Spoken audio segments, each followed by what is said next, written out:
Joining us on the Guadalupe Radio Network is best-selling author and speaker Joseph Pearce. Joseph is a strong supporter of promoting the Catholic Church's strong intellectual history. He also loves classic literature.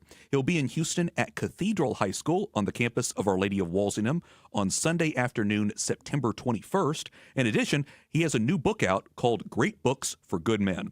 Joseph, welcome back to the program. Thanks for being with us. It's good to be back. Thanks for having me. I want to talk to you all about your book and what literature teaches us about authentic manhood. But first, let's start with your upcoming talk on Sunday, September 21st.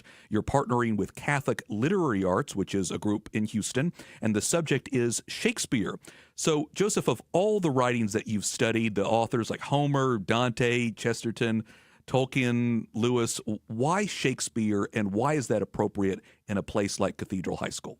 Well, first of all, if you look at the history of Western civilization and Western literature, the three giants who straddle the millennia, not just the centuries, but the millennia, are Homer, right at the beginning in ancient Greece, Dante in the High Middle Ages, and Shakespeare in the so-called early modern period. So first of all, he's very important as part of what Christian civilization is. But the other very important thing about him is all the evidence shows, if you actually study it properly, that Shakespeare was a believing Catholic in very anti-Catholic times, at a time when it was illegal to be a Catholic and when it was punishable by death, punishable by execution, if to be a Catholic priest. So Shakespeare lived in perilous times as a believing Catholic. That's very important for all Catholics to know. And we see his works, his plays and his poetry in a different light by seeing it in the light of his Catholic faith. It feels like this day and age, Joseph, students at the high school level, maybe even the college level, don't study the classics anymore like Shakespeare. What do you think has happened to our society, and what do you think it is about students studying classic literature like Shakespeare does for them and is good for them to do? Well, yeah, so a century ago, G.K. Chesterton gave a talk in North America in which he said the coming peril was standardization by a low standard, sort of dumbing everything down to a level of mediocrity and banality. And that's where we're at the moment. If we actually want to restore Christian culture, we have to actually restore the heritage of Christian culture. So obviously, knowledge of the saints, knowledge of our own faith theologically, knowledge of philosophy, but absolutely knowledge of the great literature that has enriched our civilization for 3,000 years. And which allows us to understand ourselves, as Tolkien said, that stories hold up a mirror to ourselves. They show us ourselves, that the humanities show us about humanity. The humanities teach us about humanity. They teach us to be humane. And in a culture which turned its back on the humanities, on literature, philosophy, theology, the arts in general, we're seeing a rise in inhumanity and the inhumane. And that's not a coincidence. The two things go together. If we want a restoration of a humane society, we have to restore the humanities to the heart of good education. You'll be at Cathedral High School Sunday afternoon, September 21st. Cathedral High School, for people who may not be aware, is the high school created by the Ordinariate of the Chair of St. Peter on the campus of the Cathedral of Our Lady of Walsingham. What do you like, Joseph, about that church, that campus in Houston? I know you come back every year for various talks. There must be something that's special about it to you. Maybe it's the unique literature, the English tradition. Yeah, there's a wonderful poem that's written just at the beginning of World War I by an English poet called Rupert Brooke. And it begins with, if I should die, think only this of me, that there's a corner of a foreign field that is forever England. And when I return to Our Lady of Walsingham, I always reminded of that poem because I see the Cathedral Parish there as a corner of Houston, which is forever England. Because, of course, the Anglican Ordinariate is part of that English heritage of Christendom, which has been restored to the Catholic communion, thanks be to God. And so I do sort of, in a way, feel as if I'm coming home in a sort of mystical way to my own roots as an Englishman when I actually returned to Cathedral Parish, to Cathedral High School, and to the Cathedral of Our Lady of Walsingham there. So it's always a joy to return, and thankfully at the moment it seems to be an annual visit, and long may that be the case. Very good. Well, I know a lot of people are going to be excited to see you once again. If you're just now tuning in, this is Wyatt Goolsby talking with author Joseph Pearce. Joseph, you have a new book out. It's called Great Books for Good Men. You draw from many authors over the years to find a richer vision of manhood and looking at what it means to be an authentic Christian man. So my question, therefore, is, Joseph, how difficult is it to sort through the layer upon layer of writings, to look through classic authors, what they say specifically about manhood, and to put all that in one book? It just seems like a lot of research, a lot of work goes into something like that. Well, the genesis of the book, actually, some of your listeners may have heard of an organization called Exodus 90, which is a men's apostolate, an online men's apostolate that do, so we say, somewhat rigorous Lenten retreats. And they asked me to write this, a series of 48 meditations on literature and manhood. And the book, if you like, was born from those 48 meditations.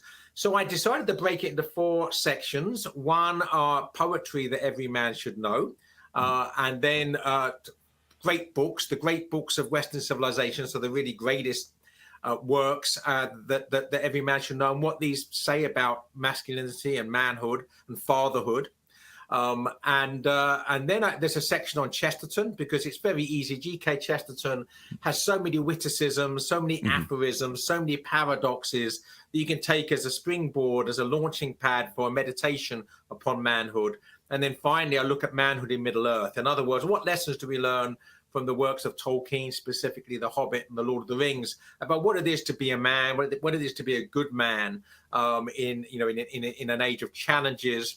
What does a man have to do in the face of such challenges? So that was how the work grew as a means of 48 meditations on manhood for men about great literature.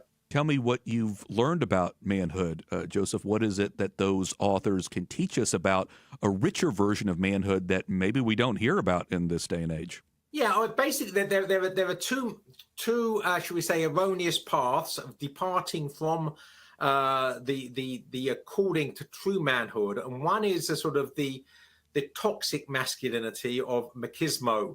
But basically, to be a man is to be obnoxious and to show that you're bigger and more brutal than your neighbor, and to brutalize your neighbor and to brutalize your wife and your children. Toxic masculinity, machismo. That is a false image of manhood. And the other false image of manhood we see today is the emasculation of manhood. In other words, the feminizing of man to remove all masculinity from what it is to be a man.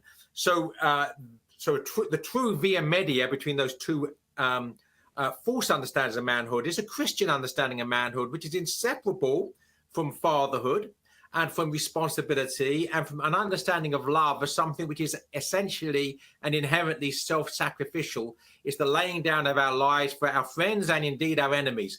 That sort of love is at the heart of true manhood. And it feels like, as I mentioned, in our society today, so many men run from responsibility. They say, I don't want to have to do this. I don't want to have to get married or have a family, or I don't want to pursue my own vocation.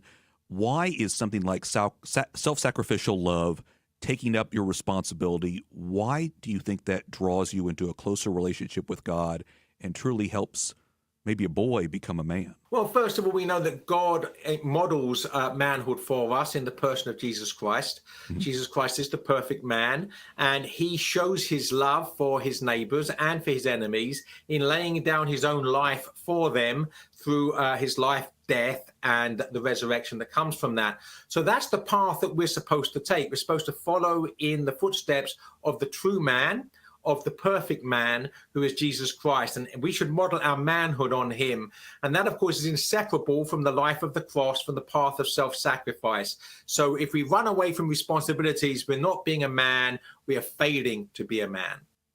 Do you think that's a key part of the book that you want to convey to men who might read it? Yes, I think what I try to do is to show how in all sorts of literature for over a period of almost 3,000 years, that great literature models for us true manhood. And true manhood is ultimately inseparable from the manhood which we see in the personhood of Jesus Christ. We will soon have a new doctor of the church, as you're well aware. It's St. John Henry Newman. I would be remiss if I didn't get your thoughts, Joseph, on that, because he's a well-respected man in the history of the Catholic Church and, of course, the history of the church in England. Yes, indeed. Well, St. John Henry Newman was a giant from the perspective of English history, as well as being a giant from the perspective of the history of the church. He was the first Englishman to be canonized since the time of the English martyrs, so the first Englishman for a period of a couple of hundred years. But even more important than that, as he's about to become a doctor of the church, there's only one other Englishman who's a doctor of the church, and that's St. Bede the Venerable, who lived in the early 8th century. St. John Henry Newman lived in the 19th century. So 1,100 years separate the two doctors of the church that are from my native land. So absolutely, St. John Henry Newman is worth celebrating for me personally as an Englishman. But as a Catholic, of course, his legacy as a philosopher in works such as the Grammar of Assent, as a theologian, particularly in his teaching, his scholarship on the development of doctrine, and indeed as a giant of literature, he wrote 2 novels. He wrote a wonderful lyrical, literary autobiography called Apologia Pro Vita Sua, and he wrote some wonderful poetry. So as a theologian, as a philosopher, as a literary figure, and of course, and most importantly, as a saint, and also as a doctor of the church, the great St. John Henry Newman certainly warrants celebrating. Do you also feel a spiritual connection to him, Joseph, in the sense that you, in your life, had a conversion of your own heart to come into the Catholic Church, and he himself is a convert from Anglicanism into the Catholic Church? Absolutely. So a lot of my work has been about the Catholic cultural revival, and that really begins with the conversion of St. John Henry Newman in 1845. Newman's a convert to the faith. I'm a convert to the faith. I'm a convert to the faith largely because Newman is a convert to the faith, and the great cultural revival, which is a consequence, a fruit of his courageous conversion all those years ago, almost 200 years ago now. So I thank God on a personal level for the example he shows and the giant that he is in blazing a trail for future generations of converts to the faith such as myself.